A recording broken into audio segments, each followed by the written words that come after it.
looking at Article 4 of the Constitution. And this Constitution deals with the relationships between the states. Okay, so here we go.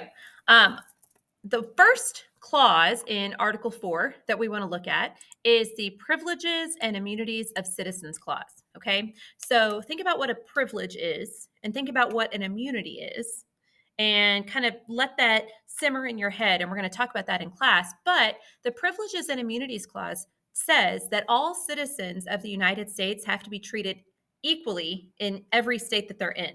So just because I live in Missouri and I travel to Illinois, I can't be treated differently in Illinois just because I don't live there, because I'm a citizen of the United States. Okay? The second clause is the Full Faith and Credit Clause of the United States. And this clause deals with how states treat each other. Okay, so according to this clause, every state has to honor the acts and the laws and the decisions of every other state. So every state has to give the other states full faith and credit.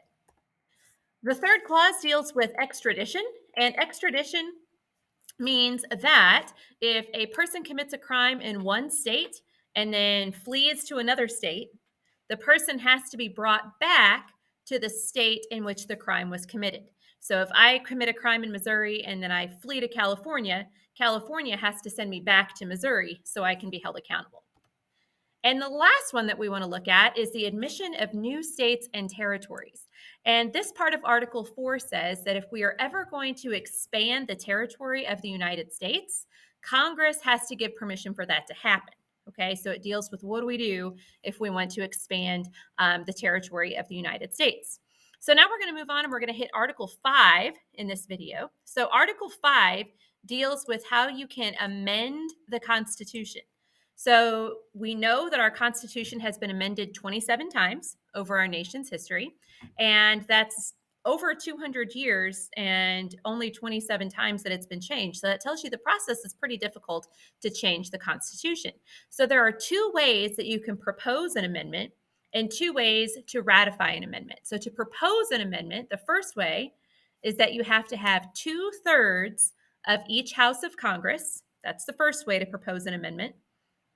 The second way is to have 2/3 of the states ask Congress to call a national convention. So you might want to pause after each of these and go back and write those down. After an amendment is proposed, it then has to go to the states for ratification. And to ratify something means to add it to the Constitution, like to formally approve it. Okay? So there are two ways to ratify an amendment. The first way is with a 3/4 vote.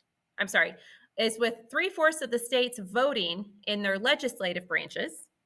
So 3/4 of the states have to approve it. The second way is for 3/4 of the states to call a convention to ratify the amendment. Okay, and we'll talk a whole lot more about that process and what has been used in class. If you guys have any questions, let me know.